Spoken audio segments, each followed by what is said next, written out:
Out of 157 champions, Riot haven't had the cleanest track record of creating universally loved characters, especially in recent times.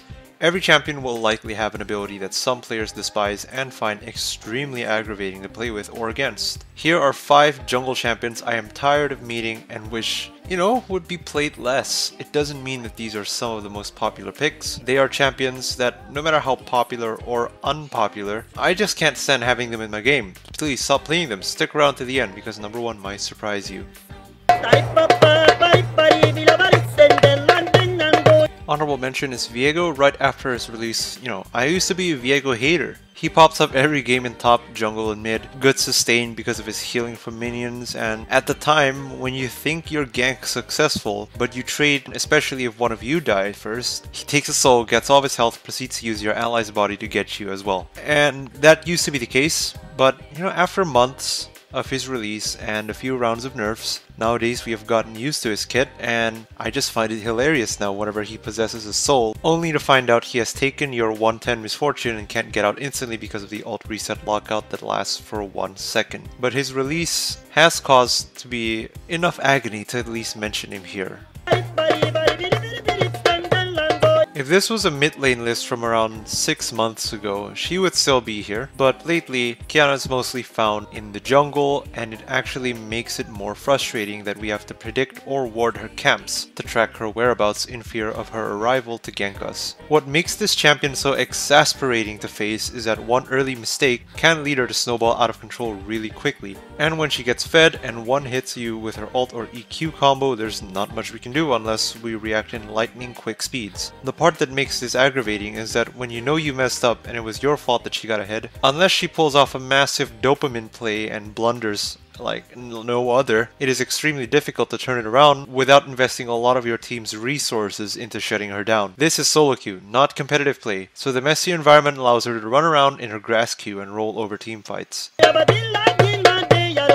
Talon has similar reasons to be in this list like Qiyana. The difference is that when Talon one-shots you, it's single target damage, which makes it feel a lot more personal, and to me that makes it much more frustrating to face. Qiyana might ult and it kills you and your teammates, and your reaction will be like, wow, she just did that to us. But when Talon hops over the wall, ults, stabs you, you die, and he hops over another wall, your reaction will be like, wow, he just did that to me. Not my team, to me. And when he does that for the 6th team fight in a row, the mental damage is done. I will say though, because from my experiences facing Talon, he has been doing mostly this. He ends up losing quite a bit, and winning is cool and all, and getting the last laugh on him does give me a little bit more consolation for dying so much, but the process feels much more painful because it feels like my purpose is mainly to track him down and try to deal as much damage as possible before he ends me, and hope that my team kills him and wins the following team fight. I feel like Shaco would be in most of our lists, wouldn't he? His entire purpose and theme is meant to be a nuisance to whoever he faces. So, I won't take long in this segment. We all know how it feels to face a good Shaco. Don't chase him to a brush, he's laughing. Alright, let's get him.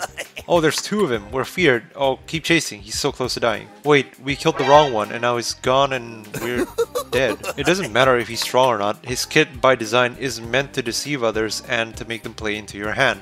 And when you fall into his trap, you know he has the widest grin in his mouth, and at that moment, you just want to quit.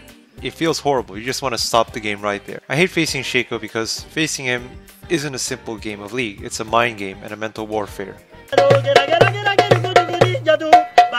Remember the things I talked about when I was talking about Talon and how, the way he kills you feels personal. Yeah, for Master Yi, it's the same feeling, except it's personal to every single one in your team. He does it one by one, sequentially. Imagine Talon being able to ult again after killing you, because with Duskblade, that's Master Yi for you. I know you might be saying, oh, just stun him and kite him. He'll be useless. Fighting Master Yi is easy. Yeah, you're right. I've been there before. Like, shutting him down is possible, and it feels good when you do it. But, in solo queue, in a messy environment, like I said, it just seems like the enemy Yi will never get CC'd. He has infinite tenacity, and only the Yi in your team can experience that. It's like he casts a spell on us that makes us burn every hard crowd control we have before he enters the fray. And we only get reminded of the consequences of our actions when we hear these sounds.